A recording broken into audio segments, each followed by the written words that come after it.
Hello and welcome back to another video. Today we're going to make a special one. I finally received my ASRock Creator Intel Arc Pro B60. Now this is only an unboxing video because I'm just too excited to finally receive it, but the testing and the reviewing of this card will come shortly after. And as you can see, after opening the shipping box, we open to a brown box. This is aimed to creator and professional, so there's no high candy on the box, no graphical high candies. And inside this box, we only have a manual and the GPU itself. That's all. And that the brown box, manual and GPU cost me 1,200 Canadian or 889 USD. That comes directly from my pocket, not sponsor of any kind. This GPU will have a blower style cooler, 4 display port and one 8-pin power connector. That thing have 24 GB of GDDR6 running on PCIe 5.0. Aim at creator, professional, AI,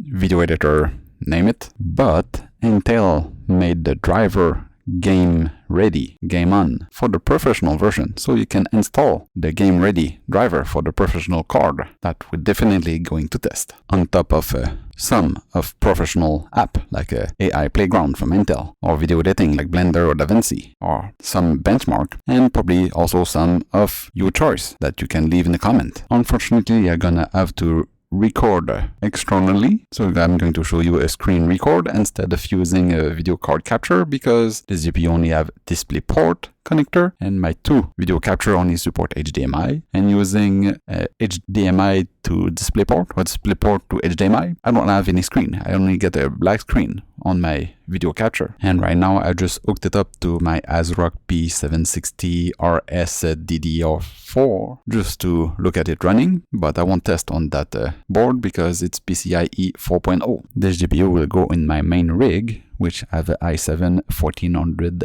700K with an ASRock Z790 Riptide, which support PCIe 5.0, and that's where the card will sit anyway. I just wanted to see it running, that's why it's on that setup. As you can see, I didn't even remove the wrapping on it. I also want to test the gaming driver and the pro driver to see how it behave. That's why it's hooked up to the i5 12600K on PCIe 4.0. So it will go on my main rig with my already B580.